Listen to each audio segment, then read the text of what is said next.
Okay, so picture this. You've just been on a really great date, the kind where the conversation just flows, effortless. And the laughter, it feels real easy. You leave like buzzing with that definite spark. You get home, door shuts, and boom, there it is. That post-date haze. And Sure. suddenly you're just glued to your phone, or you caught in this like endless loop in your head, wondering when you should text, or even if you should text. Every minute feels like an hour. And every word you might send, you analyze it like 100 times. Is it too much? Too little? It's this crazy mix of feeling amazing and just pure anxiety. The stakes feel ridiculously high. Yeah, that post-date limbo, it's definitely real. And honestly, it can feel totally overwhelming sometimes. We've all been stuck there, right? And replaying everything, analyzing every look, every laugh, trying to code it all. But here's the thing we often miss, kind of buried under all that doubt and overthinking: how you follow up. It's not just some minor detail. It's actually a really critical part of the whole thing. Often just as important as the date itself. It's like the bridge, between that first great meeting and maybe a second one. And that is exactly what we are diving deep into today. Our mission, really, is to give you some actual clarity here. How do you find that sweet spot? Showing you're interested genuinely, but without, losing your cool or your dignity, the goal. Keep that little spark going, nurture it a bit, and just navigate this whole tricky post-date thing gracefully. Leave them wanting more, basically, not less.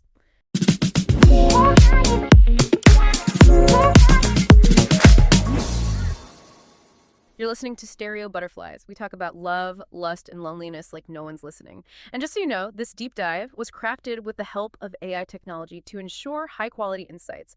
I am honestly so ready to get into this, to sort of peel back the layers on this thing that trips up so many of us. We're going to cut through the noise, all that outdated advice, and hopefully give you some clear, actionable steps. No more staring at your phone in panic, okay? No more feeling lost. We're going to figure this out. Yeah, and I think it's really crucial to understand right from the start that this isn't just about learning a list of rules or, some kind of superficial tactics. We will give you concrete steps, absolutely. But the real power, the thing that actually makes a difference long term, is understanding the deeper psychology. Yeah. It's about how we subtly signal respect, how we build connection in a genuine way, and how we honor our own value. And there's two. It's about moving away from that anxious, reactive place towards being more intentional, more confident in how you handle these moments. These aren't just dating tips, really. They're lessons in emotional intelligence. Okay, let's unpack that. Let's dive right into what you called the post-date vortex. Because, I mean, come on, we've all been sucked into that, haven't we? You finish a date, a good date, and almost instantly your brain just kicks into overdrive. That internal monologue starts up. It's like this highlights reel playing super fast in your head, but with like instant commentary and analysis. Did I laugh too hard at that joke? Was that story about my cat maybe too much? Oh, but they smiled when I mentioned that book. You replay everything, every little detail, every word, even the silences, just searching for clues, for some kind of confirmation that it went well, that you're on the right track. Yeah. Yeah, then the urge hits, that almost physical pull to just reach out right now. Send a quick text just to say, hey, had fun, keep that connection alive. But then just as fast, the fear kicks in, doesn't it? That little voice saying, whoa, hold on, don't look too keen, don't seem desperate, don't seem too available. Yeah. It's this incredible push-pull, this internal battle between wanting that connection and thinking you need to play it cool, strategically. It's a feeling so, so common. I bet loads of you listening are nodding right now. It's like the shared secret handshake of dating anxiety. It is. And what's fascinating, I think, is that while those feelings inside are totally valid, completely universal, the external impact of your follow-up, that's where the real strategic importance lies. It's not just about managing your own anxiety, though that's part of it. It's about actively shaping what might happen next with this connection. Your follow-up is crucial. It does several really important things, subtly but powerfully. Okay, so first, and maybe this is the biggest one, it clearly signals your interest. In a world full of, let's face it, mixed signals and ambiguity, a clear, timely message, it cuts right through that noise. It tells the other person, straight up, I had a good time, and I'm actually interested in seeing where this could go. Second, it sets the tone right away for how you interact going forward. Are you going to be clear, confident, respectful, or are you someone who relies on games, on keeping people guessing? That first follow-up impression, it can really solidify or totally undermine the good impression you made on the date. And third, maybe most importantly, it's that vital bridge. You mentioned the bridge earlier. It's what connects that first meeting to the possibility of a second. Think of it like gently fanning a little spark, that flicker from the first date. Your follow-up helps turn it into something steadier, a flame that might actually grow. It keeps the connection alive, lets it breathe, without, like you said, seeming needy or like you're pushing too hard. It's the art of keeping that possibility open. Right. And speaking of playing games, this is where it gets really, I don't know, interesting. And maybe a bit frustrating too. Because for so long, dating advice has been full of these, like, unhelpful rules, counterproductive even, things that feel like they belong in some dusty old manual. I mean, can we just tackle some of these myths head on, like the infamous 3-day rule? Seriously, you know the one. Wait 3 days before you text or you look desperate. People say it like it's gospel truth, carved in stone somewhere. But honestly, that rule isn't just outdated, it's often genuinely unhelpful. It's designed to create this fake sense of, I don't know, scarcity, make you seem all mysterious. But today, in 2025, with how fast we communicate, it usually just backfires, big time. Instead of making you seem cool and desirable, it mostly just makes you look, well, uninterested, or forgetful, or maybe even a bit rude. And what about that whole playing hard to get thing? Ugh. This idea that being aloof, making someone chase you relentlessly, somehow makes you more attractive. It just frames dating as this complicated, exhausting game, like chess, where being open or vulnerable is like a huge mistake. It's tiring just thinking about it. It suggests you should manipulate people instead of just connecting with them authentically. It completely misses the point of what actually builds real attraction. Exactly. And if we look at the bigger picture, how people connect now. The whole vibe of dating has really shifted. Those old rules, those calculated tactics, they just don't land anymore. Not in 2025. They came from a different time, different ways of communicating, different social pressures. What really works today is built on something much more solid. Respect, clarity, and genuine emotional intelligence. We're moving away from manufacturing interests through games, and we're embracing the actual power of just being real, being authentic. So the core pillars now, they're pretty straightforward, actually. Timely communication, reaching out when it makes sense. Authentic expression, saying what you genuinely feel, kindly. And a respectful balance. That balance means showing interest, absolutely, but also giving them space, letting them respond on their own terms. No pressure. You don't need to force anything. In fact, clarity and kindness. Those are the real power moves now. When you're clear about where you stand, you're kind in how you say it, that shows emotional maturity. It shows self-respect. And that is incredibly attractive, much more than any game. It signals integrity. And that's what healthy people are drawn to. Okay, so we've thrown out the dusty old rulebook. Good. Now let's get down to the nitty-gritty, the immediate follow-up. Because the number one question, the one that probably causes the most phone-staring anxiety is, okay, when do I text? Tonight, tomorrow. Should I wait for them? It feels like such a huge decision loaded with potential pitfalls, but actually, the answer is way clearer, more intuitive than we often make it. Modern dating sense, and honestly just effective connection building, points to a pretty specific window within, say, 1 to 2 hours after the date ends, or at the very least sometime that same evening. That seems to be the sweet spot. Why? Because it's quick enough to show you genuinely appreciated their time. It acknowledges the date happened, that you enjoyed it, that it left a positive feeling. It's just a warm, respectful nod. Captures that initial glow before it fades or gets lost in the shuffle of life. It stops the connection from cooling off too fast, keeps that initial momentum going. And that naturally leads to the next question. Once you've figured out the when, what about the how? Text or call? And the psychology here is actually quite interesting. A short, simple, thoughtful text, something like, hey, had a really great time tonight, thanks again, that really does wonders for that first touch point. The reason is, it's low pressure, inherently. It just lands gently in their inbox. They can read it, absorb it, and respond whenever they're ready. There's no demand for an immediate back and forth conversation. It respects their space, their time. Now compare that to a phone call, especially right after first date. Unless the chemistry was just off the charts, like electric, and you both somehow knew you'd be calling each other because the conversation just had to continue, a call can feel way too intense. It demands immediate attention, right? A level of engagement that might feel uncomfortable so soon. It can feel a bit like an intrusion rather than a gentle nudge to keep things going. The text is like a polite knock. The call can sometimes feel like barging in. Yeah, that makes sense. And on the other side of that coin, let's talk about the danger of waiting too long. Radio silence. Because even though that urge to play it cool or wait for the perfect moment can be strong, letting too much time pass, it often comes at a real cost, emotionally. When you wait too long, embrace that radio silence, it doesn't really build anticipation, does it? It mostly just breeds doubt, not just for you spinning out in your own head, but for the other person too.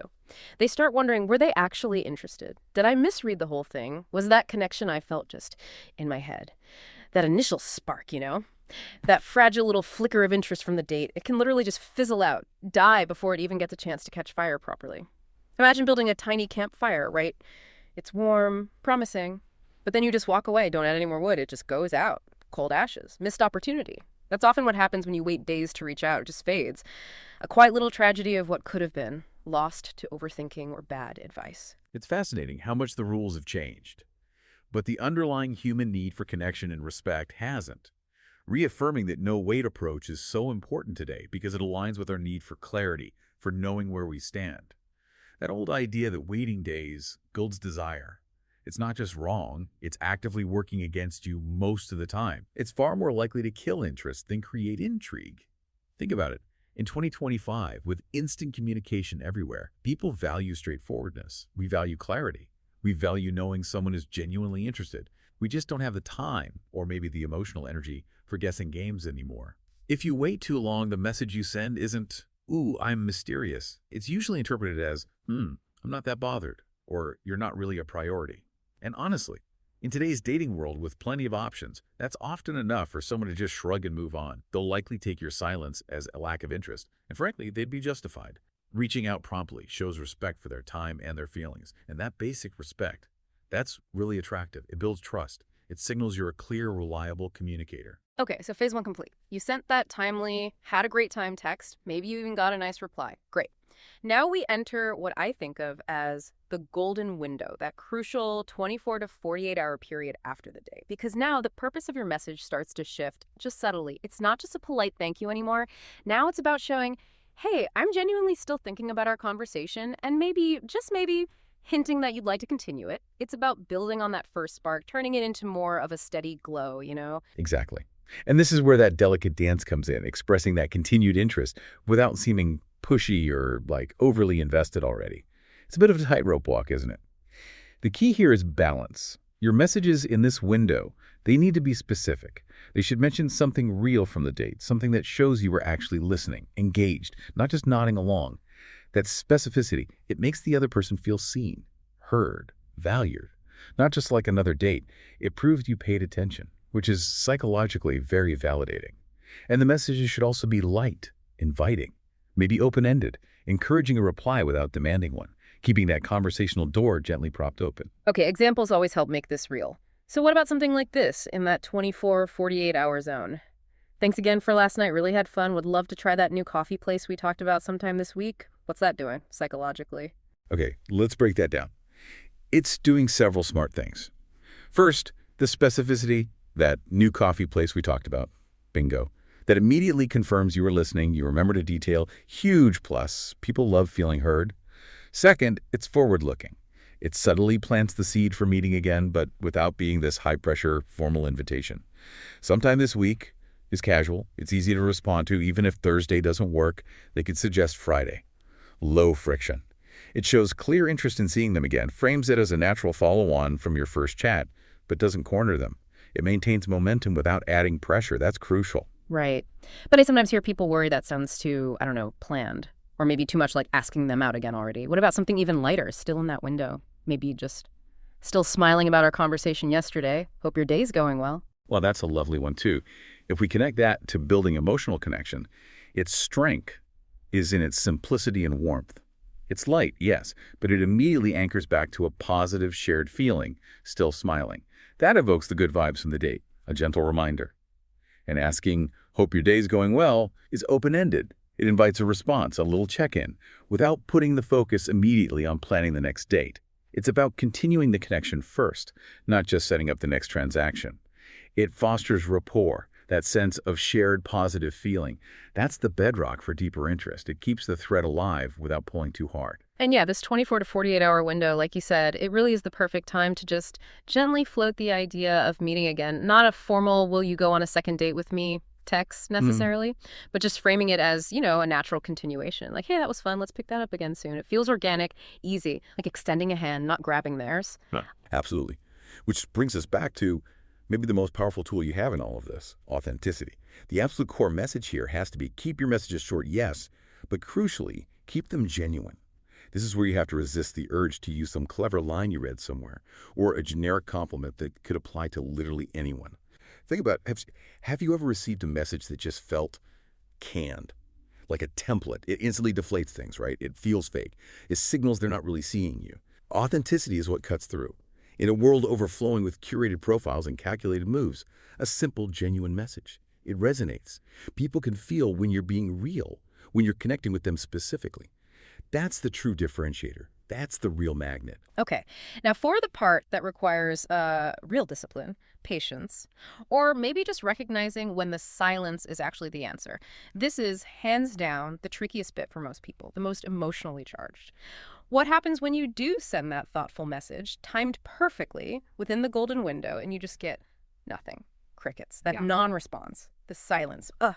That's where your patience gets stretched thin, right? Where the anxiety starts to creep back in hard. And that urge to do something, anything, just to get a reply, it can feel almost overwhelming. Your phone starts to feel like it weighs 1,000 pounds. Your self-doubt starts whispering all sorts of nasty things. And this brings us to the cardinal rule, the absolute non-negotiable rule of post-date texting.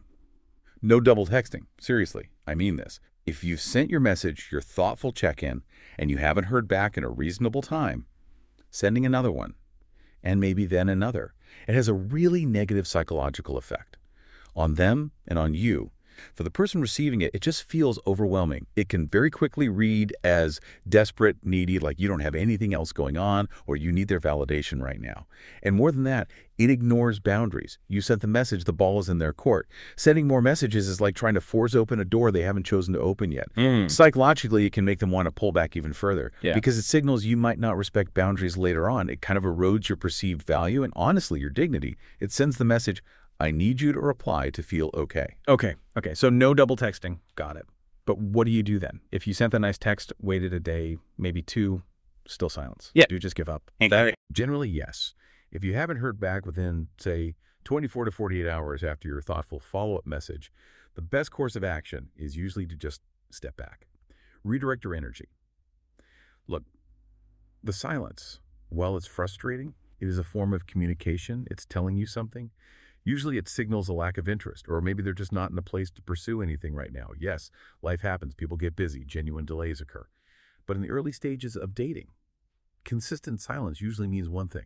So after that reasonable time frame, 24, maybe 48 hours, if there's still no reply, it's almost always wisest to gracefully accept it and move on. Don't pour your energy into a connection that isn't being reciprocated.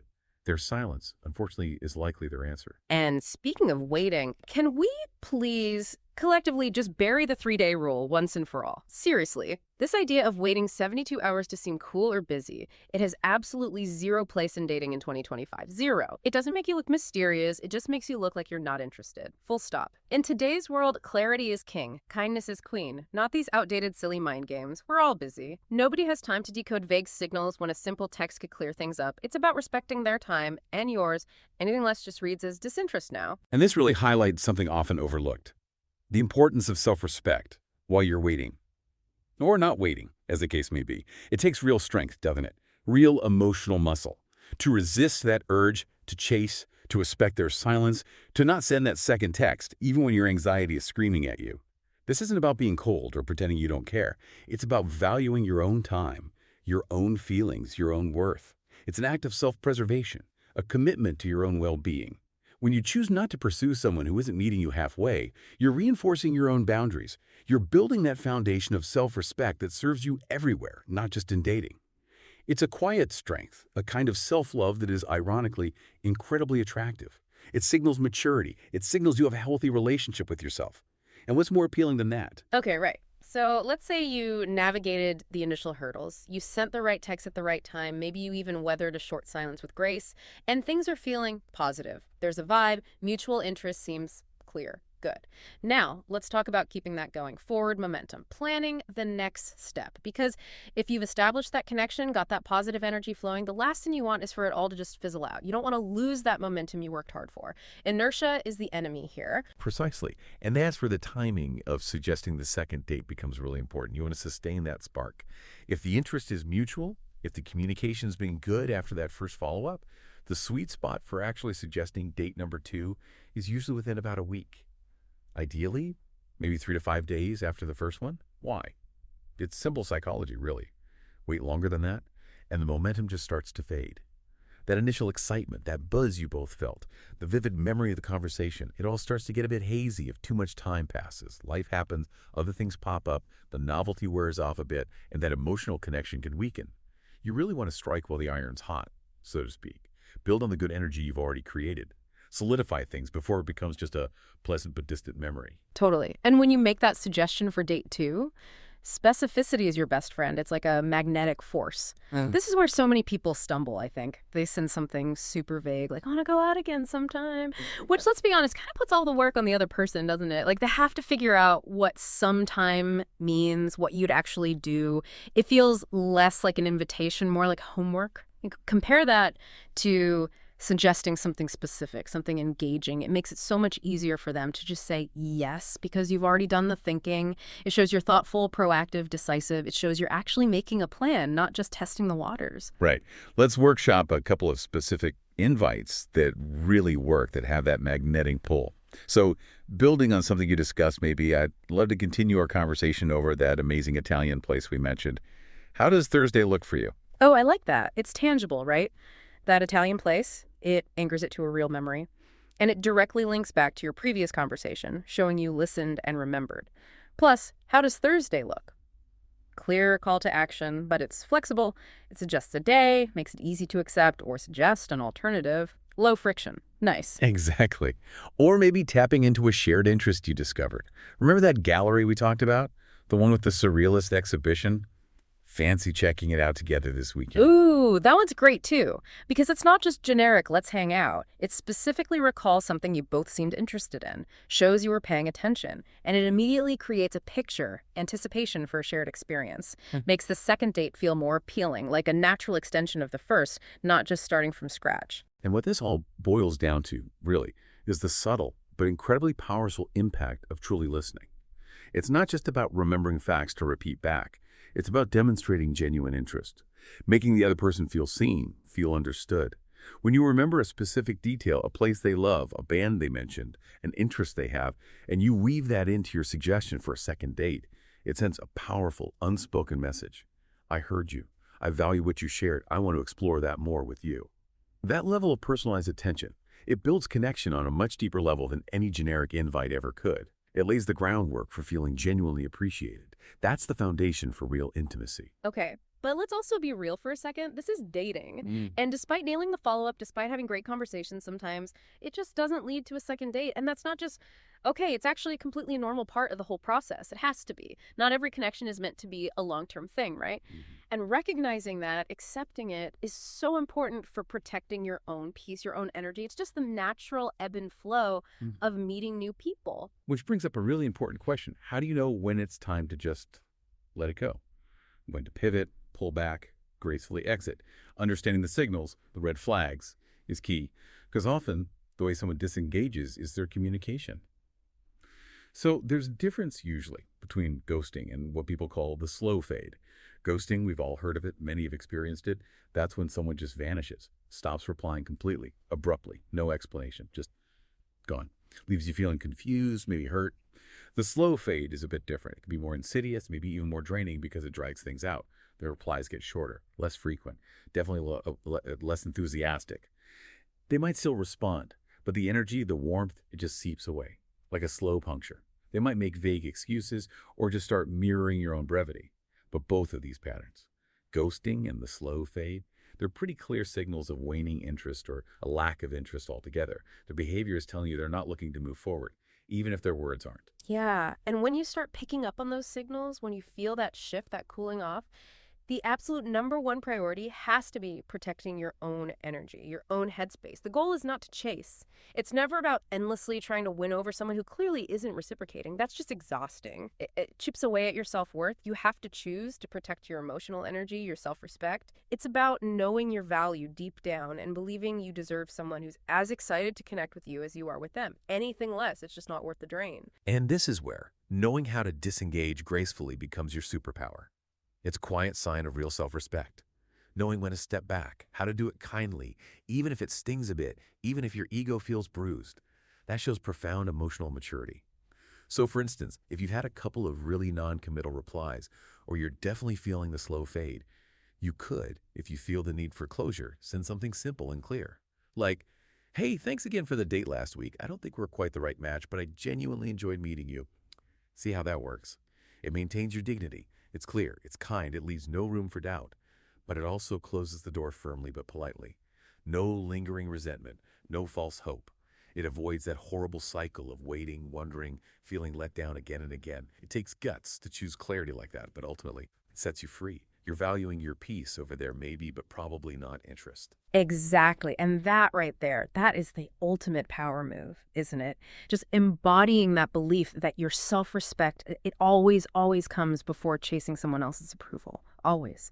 Knowing when to walk away isn't failing. It's an act of strength. It's profound self-care. It's choosing you, choosing your peace, and redirecting all that valuable energy towards finding connections that are reciprocal, that feel good, that are exciting. Honestly, there's nothing more attractive, nothing more empowering than someone who clearly values themselves. And what's really interesting now is how this whole dating dance gets even more complicated, right? Because we're not just talking texts and calls anymore. The whole thing spills over into the sometimes baffling world of social media. Oh, totally. The modern dating landscape means follow-up isn't just on your phone's messaging app. It bleeds into Instagram DMs, maybe Facebook, hopefully not LinkedIn after a first date, but And yeah, this area needs extra caution, a good dose of self-awareness. It's a whole different ballgame with its own often unspoken rules. Okay, so let's talk friend requests. DMs. You had a great date. You're feeling the buzz. Is it cool to send an Instagram friend request later that same day? Or Facebook, what's the general vibe on that? Well, the consensus seems to be it can feel a little forward, maybe a bit too eager, potentially slightly intrusive, even after just one date. It's kind of like trying to skip a few steps, barge into their more personal digital space too quickly. A lot of people feel it's too soon to let someone into that curated world of friends, family history before a real connection is established. Yeah, and it's worth asking why that feels intrusive. What's the psychology there? Often it's perceived as crossing a boundary too soon. Moving from the contained space of a dating app or text thread straight into their personal social feed, especially right away. It can feel like you're being checked out or researched without really asking. It bypasses that natural, slower process of building trust and intimacy where you choose what to share when, so that feeling of intrusion or maybe overeagerness. It comes from that perceived lack of respect for their personal space, for the pace they might be comfortable with. It's not usually about hiding things. It's about consent, comfort, and letting things unfold organically. It can also unintentionally signal a bit of insecurity, like you need to lock things down immediately, which can be a turnoff. Right. And sticking with the digital theme, what about memes and GIFs? Because we all use them. They're like a second language now. When you use them sparingly, and this is key when they actually relate to something specific you talked about on the date, they can be brilliant. They add humor, warmth, show personality, prove you remembered a shared joke. Like if you talked about a specific TV show, sending a funny GIF from it later, great. But the key words are sparingly and personal. Just randomly sending generic memes that have nothing to do with your conversation.